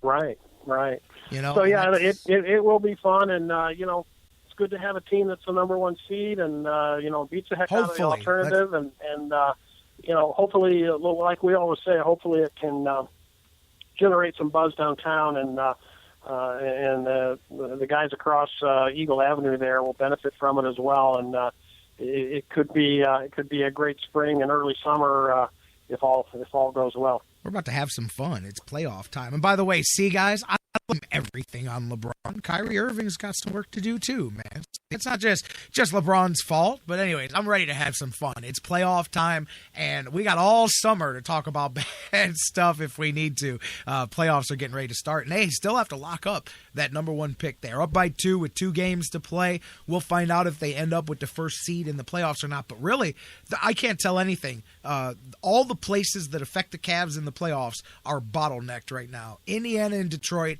dead heat, 43 and 37 with 2 games to play. So that could go either way as far as who. Oh, those middle 4 teams are just and the middle 4, right? Yeah. Atlanta, Boston, Miami, Charlotte, separated by 2 games with 2 to play. They could flip-flop all 4 positions in the next 3 days. Yeah, that is really remarkable how tight it's bunched there in the middle and at the bottom, and at the top, obviously, too. So you win tonight, that's all she wrote, and I'm sure that's what they'll be aiming to do, and chump or no chump. Yeah. And put this little streak behind them. Hats off to and get ready for your first round opponent. Do you buy into the tanking in Indiana to keep the Bulls out of the playoffs? I mean, you heard a lot of that talk, I'm sure, like I have the last few days. Like you sit LeBron and help Indiana cement their spot in the playoffs, and I heard that, kind of make sure that the Bulls don't get there. And they did. Hey, that part contributed. Bulls are officially eliminated last night in the playoffs. Yeah. You calling somebody? Not a bad thing. We talked last week how we both would rather play either of those other teams than the Chicago Bulls. So good to see them. Took them out. And hey, over in the West, there's still a little something. Utah, hats off to the Jazz, man. They're not in just yet, but they have the last spot with 2 games to play. They have a 1-game lead over Houston. So actually, Dallas, Utah, and Houston, they could flip-flop that final playoff spot there with 2 games to play. But maybe Utah can throw a scare into the Warriors there in the first round. That would I be like fun Utah, too. man. Yeah, like that. Yeah, they're tough to beat at their place because they're up at altitude and it's just hard. And I'll tell you what, San Antonio, if things fall the way they sit right now, their first-round matchup's going to suck for them too, because San Antonio and Dallas is a hell of a first-round matchup. Yeah, that's a big rivalry. OKC and Memphis. I think that one's funny because those 2 teams were both in the same point of their development about 5 years ago, 6 years ago. I remember they had that incredible playoff series against each other where Memphis just seemed like they were on the verge of being the next power team, and then instead it went Oklahoma City's way, and Memphis kind of meandered around that 50-win area but never took it to the next level. Yeah, right. The West really does have maybe the more compelling playoff matchups up and down the schedule. But it's always a cool time of year to watch the NBA playoffs. I mean, there's always games on every single night, and the storylines develop as you go. And it's just a great time of year. And it's my second favorite sport in the spring. Man, how nuts is it that a team can win 65 games and not be the number 1 seed in its own conference? That's amazing, man. It really is. The Spurs. It really is. Can't wait for the playoffs. This is one of my favorite times of the year for sure. We'll have some baseball going on too. Tribe coming home this weekend. A lot of good stuff going on. Dan, what do you got going on this week? Anything? Not really. Just looking forward to some baseball, and this Saturday, of course, Buckeye spring game. Yeah. We'll have some Will Smith tributes going on Saturday, but that game's going to be on Big Ten Network live at 1:30 on Saturday. Really a lot of intriguing storylines to follow there. There's so many young kids, so much skill position talent, and just kids that we've never seen before. The spring game always gives you a shot to see a lot of them. Well, there were 24 true freshmen last year. Only 4 of them saw the field. So you've got 20 kids that have been in the program for a year and a half that have never, that the fans have never seen in uniform on the field playing in a game.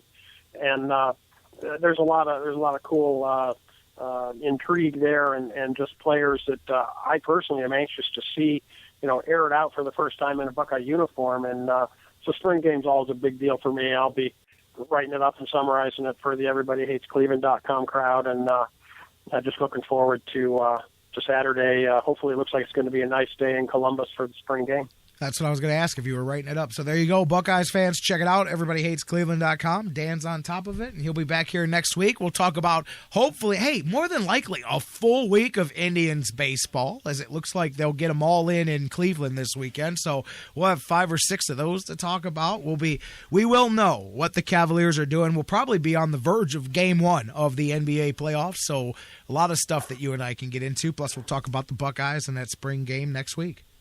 And we will be zeroing in on the NFL draft as well. That's so right. Lots to talk about there. We didn't get to it today, but we will definitely get there next week. Did you see, by the way, they did I can't remember, it was ESPN or something on, you just brought up the Browns on Deep Podesta, and I laughed at the anonymous quote. It just headlined the article that said, I thought the guy was a genius until he signed with the Browns. Until he agreed to work for the Cleveland Browns. Yeah. I did see that. And like we've talked about, Jerry, you're going to be the butt of jokes until you aren't the butt of jokes anymore. Until you're not, and, exactly. The only way to do that is to win some damn ball games. So we're working on that, and we can catch up on that draft talk next week. That's it. Let's do it. Dan, have a good one. Thanks for joining us as always. Fun time today. Okay, Jerry. Thank you. You got it. My man, Dan Wismar. Check him out on EverybodyHatesCleveland.com all the time. Always doing some good work over there. And every week he's with me here on the Sports Fix, as you guys are. Thank you so much for being with us. Mayor Vic with the call earlier. You guys, like anything we talked about, call us. Let me know your thoughts anytime this week. 216-539-7535. Leave your take on the hotline. Hit me up on Facebook and Twitter. Facebook.com/TheSportsFix. Twitter @TheSportsFixCLE. You can email me your thoughts on anything we talked about today. TheSportsFix@AOL.com. This weekend, guys, come on out and check me out. I've got a double dose of pro wrestling action. 2 states to hit, as we will be in Cleveland. I will be in Parma, actually, at St. John's Church out in Parma this Friday evening. That is April the 15th. I'll be out there, 7 p.m. bell time. A lot of fun to be had there. Come and check out what should be a good time in Parma, Ohio. Saturday the 16th, that's right, I will be in Erie this Saturday, Pro Wrestling Rampage at the Saga Club in Erie, Pennsylvania. So if you're near Cleveland and Parma, if you're near Erie and in those corresponding areas, come on out Friday night, Saturday night, check me out, doing the thing in the ring, and then get back here Monday, noon, same bat time, same bat channel, live right here on the Sports Fix Radio Network. We love you, Cleveland and beyond. Enjoy a kick-ass week of the final week of the NBA regular season. The Indians doing their thing. That's right. Keep up with the Tribe in the Morning Wood. My man Bruce Wood just has the comprehensive coverage every day. Everything you need to know about the Indians. And then get back here Monday. We'll see you live, baby, on the Sports Fix. We'll tell the president that hardest, yeah, we been there. Made some of the greats here. Midwest best, this is MGK's, yeah. Shouts out to St. Clair, uptown, yes, y'all. Heading to the flats, get it popping up with Steph Law. Whole state monster, this the home of King James. We are not the empire, but this is where the kings play. Cleveland.